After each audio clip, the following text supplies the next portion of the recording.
Thank you all for joining me this morning. My name is Rachel Busman, and I'm a clinical psychologist at the Child Mind Institute and the Senior Director of the Anxiety Disorder Center.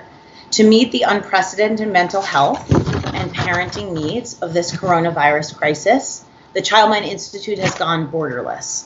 We are here with gold standard clinical care, resources, and advice for families wherever you are, all online and accessible to everyone. Here's what we are doing and can do to support you during this crisis.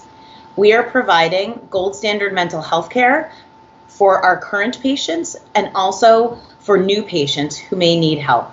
We have free comprehensive resources for families at childmind.org/coronavirus. You can sign up daily for parenting tips, also at childmind.org.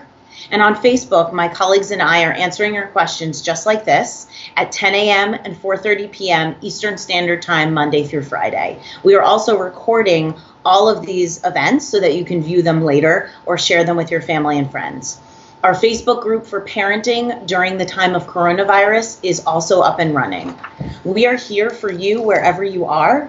Please contact us with further questions about how we can help, and I hope you will take advantage of our resources and share them with your networks. Today, we will be discussing fears in young children and how to get ahead of the 24/7 access to news. And I have some questions already that you've sent in, so we're ready to go in just a moment.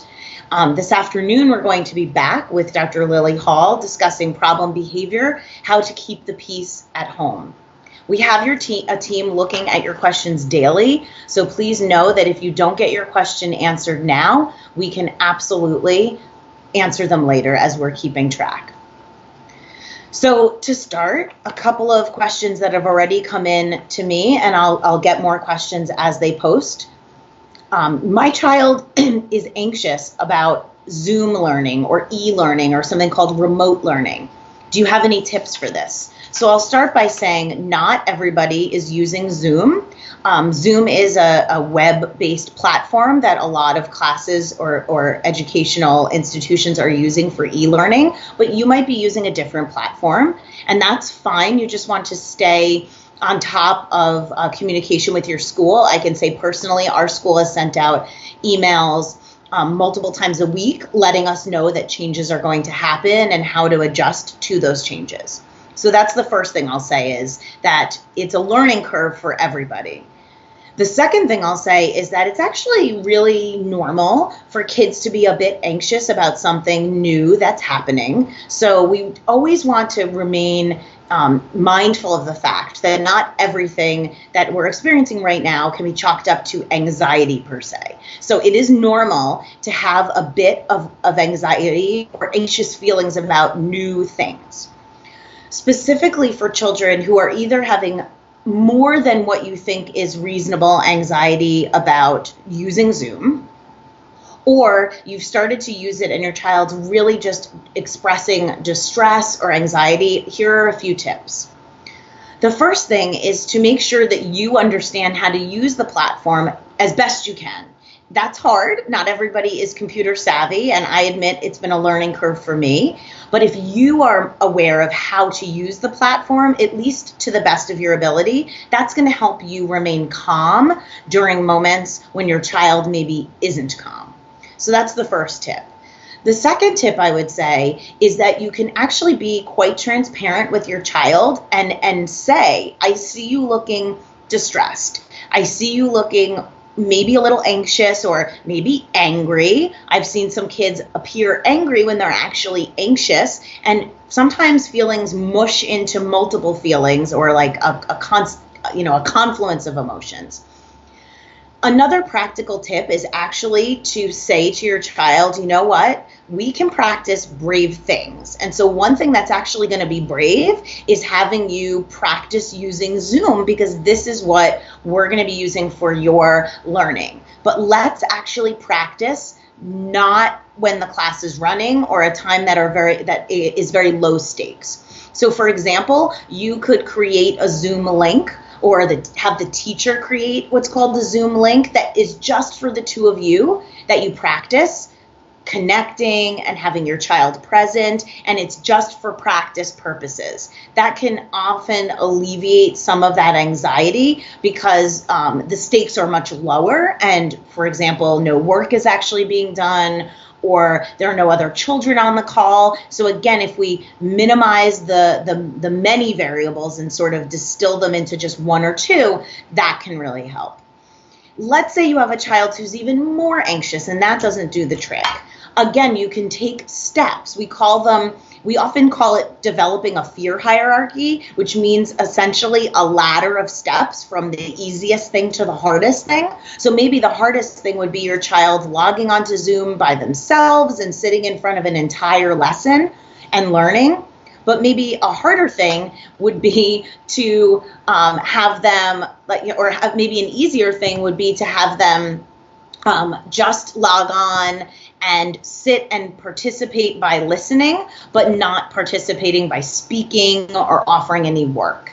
So I really think that it's important to be mindful of the different steps that you can take as interim steps. So you can be creative with it. Also, if you have an older child in the home or a cousin remotely that is older, that is savvy with this, that can be great too, because kids really do well with models, and models from peers or models from older kids can really be helpful and quite supportive. So that's the first question. So I hope that answers that one. And again, if you're not using Zoom, that's okay. Your school might be using a completely different platform, and really all are fine. We're going to follow the lead of school. Another question is, my child with anxiety is scheduled to return to school in 3 weeks. She wants to know if it's going to be safe and if it's going to be safe for her peers, and generally just expressing a lot of anxiety and uncertainty. So I really appreciate this question. I think it's a great one. I think there's a couple things here. One question is, your child might actually be saying, we're scheduled to go back to school in a couple weeks, but are we really going to go back to school in a couple weeks? And really, we don't know the answer to that right now. And so I go back to what's already been shared by other clinicians and colleagues about accessing by asking what information your child already knows, and then correcting any misinformation. So if your child says, Mom or Dad, we're supposed to go back to school in 3 weeks, but I'm really nervous about that. Is everyone going to be safe? Your child is clearly saying, they think they're going to be going back, and maybe it's your opportunity to correct any misinformation they have. So maybe you've actually gotten communication from school already that says, hi, parents and caregivers, or, District X, we are tentatively scheduled to go back to school on April 20th, and we're still assessing the situation. Understand that we're going to give you information as it becomes available, and, let you know if any changes are made. You can actually share that with your child, maybe not the exact email, unless you think it could be helpful, but you might actually just say, you know what? It sounds like you're worried about your friends. It sounds like you're wondering if it's going to be safe. I just want you to know that information is being given to us kind of in real time. So the truth is that this is what we know right now. And as we get more information, we are going to let you know, and the school is going to let us know. That may mean that the schedule might be to go back later than we anticipated. And at the same time, if we are scheduled to go back at a certain date and we have questions or concerns about it, we're going to let you know, and we're going to make a decision that's safe for our family. So I see a question being posted right now. Is it healthy for anxious teenagers to know all the information about COVID? How much is too much? So I think that is a fabulous question, and I really appreciate it being posted. So I would say, I would just modify the question a little bit and say, is it healthy for teenagers to know all the information about COVID? And I'm saying that because I think in general, we can answer that question and then maybe go into how much is too much for anxious kids or teens. I think it is appropriate for your teenagers to know answers to their questions and have information about what's happening right now. However, I absolutely think that there is a saturation point where more information, and I say this for all people, more information kind of produces the law of diminishing returns. It doesn't actually add anything, and in fact might just add to anxiety or confusion. I admit very vulnerably and honestly that I have been caught in sort of the accessing information frenzy. And what I find is I just end up cross-referencing things I've already read and go kind of down a rabbit hole, which isn't super helpful. So I think getting your information from accurate sources. So I am getting information about where I live in real time, maybe daily or every other day from the governor, and I'm following guidelines from the CDC. I think if your teenager wants to know information, having a conversation with them about your concerns, like I really don't think it's healthy for you or anyone else to be accessing information on a constant basis. What questions do you have? What information can I help you understand? And then what can we do to make sure that you're balancing your day and week with other activities? I do think that anxious kids or teens, so folks that are prone or primed for anxiety, can have sort of an overactive smoke detector. I sort of liken it to when I lived in an apartment in graduate school and had a very, very sensitive smoke detector. And anytime someone would burn some toast, the whole building's alarm system would go off and we'd have to go out on the street. So anxious people can sometimes smell smoke very easily, which just means that when you're anxious or primed for anxiety before this whole situation happened, you might be on the lookout for information that confirms your anxious thoughts. So it is helpful to keep that in mind. I think that there is a fabulous question that's coming up right now, which is, what are some things we should be mindful of when talking to kids who are in foster care? I think that's a great question, and I really don't know if it's been answered yet. I hope I understand the question as it's being posed. I think that there are probably very unique pieces of information and systems-based practices that are in place that don't apply for everybody. What comes up for me is in foster care might be kids moving around or having visitation with different care workers or biological parents. When in foster care, those practices may change to minimize exposure to risk. I still think that what we tell kids in foster care is the same thing we're going to tell other kids. We're going to answer their questions. We're going to provide them with reassurance. We can share some social stories that are already out there. I know we've posted them before, but I can also share that there is not a social story, but a cartoon with some information on NPR, and we can get that resource out again. I also think a lot of different organizations, we are working on one ourselves around just helping kids understand what's happening right now.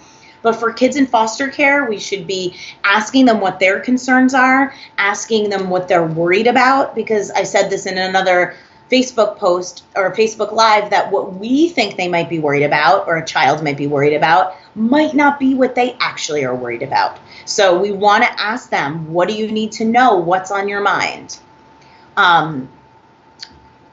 Let's see. I'm looking at some more questions. I'm trying to toggle through some comments. I have another one here, which I think is, you guys are asking just such great questions.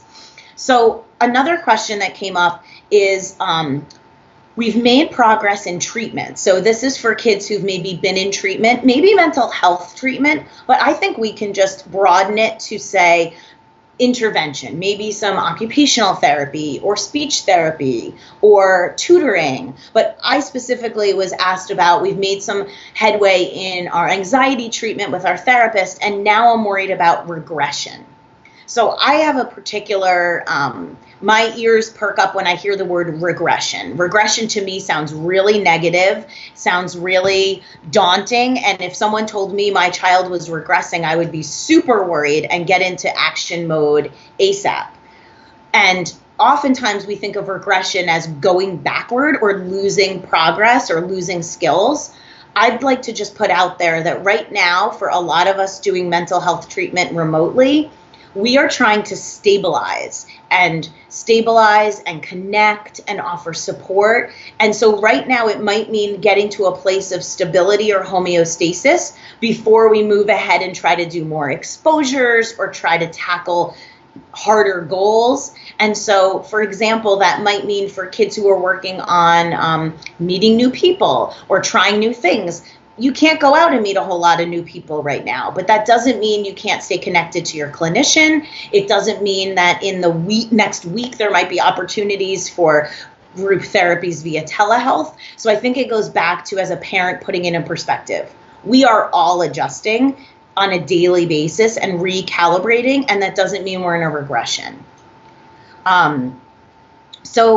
We had a post, a really great question. Some parents of very young children are struggling as their children keep asking why they can't go out to play with friends or attend their regular play groups or the library. How should parents approach this?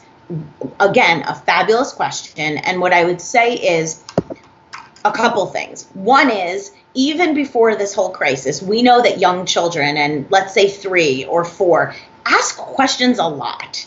They even ask questions a lot that they know the answers to. And sometimes kids do that because the repetition is helpful to sort of remind them, like, this is what happens in our life and this is what we do.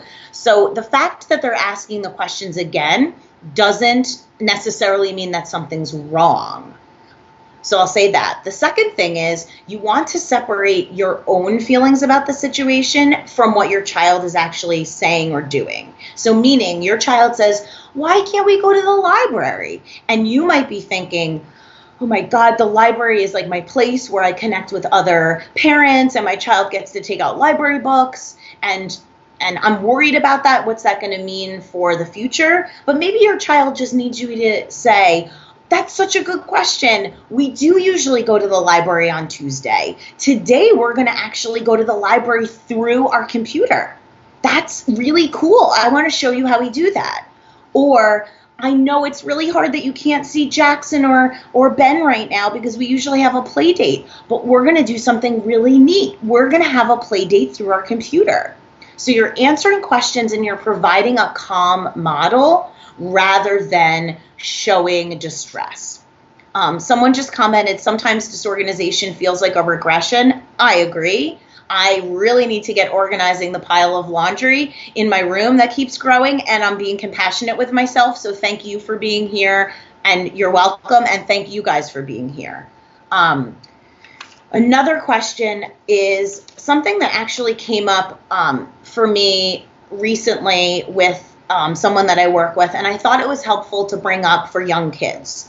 So sometimes kids are expressing distress or what we might call anxiety about something that seems like it has nothing to do with the coronavirus or germs or anything related to the situation, but maybe related to the newness. So this kind of goes back to e-learning. So I had an experience where a 7-year-old was expressing some anger and frustration and worries about math.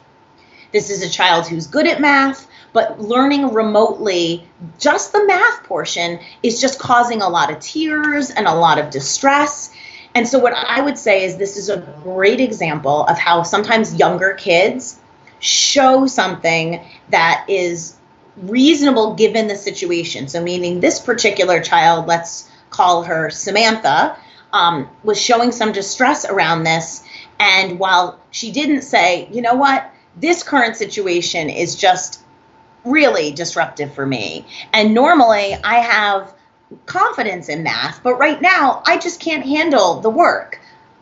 Kids don't say that. Many adults can't say that. So just being mindful that kids sometimes show their distress or anxiety by changes in their behavior or changes in their sleep or appetite. In this case, some anxiety around the math. And one strategy would be to say, let's just focus on reading and art and just forget about the math. But if we go back to setting incremental goals, I would say the first goal would just be to pull up the screen on the computer and just look at the math. Not even do the math, but just see it and say, you know what, Samantha, like that was really hard for you. I know you're worried about it, but our first step is just to look at it. So we're getting a question from Twitter because I'm learning that we're cross-platforming. So the question is, it just feels like my daughter's fears are legitimate right now. We have explained that we're staying in. How can I manage her fears? So I actually think this is a fabulous question. And again, I'm going to kind of go back to the fact that not everything is an anxiety disorder. Not everything needs to be pathologized. So yeah, there are a lot of legitimate fears. And we are acknowledging them, and we are talking about them. We're here virtually and providing resources. At the same time, we can validate those fears, but we definitely don't need to fuel them, which this person is not saying they're fueling them, but they're asking how to manage them. And I think what we can say is we can acknowledge them, and then we can also find ways to still do the things that are reasonable and appropriate. So I know another question I got asked was about kids who are really having a very hard time even setting foot outside because they're scared. And that's, I think, a great example to say, if your child is expressing fears that seem reasonable, you want to validate them and then also say, what can we do to feel masterful right now? What can we do to feel ownership of our life?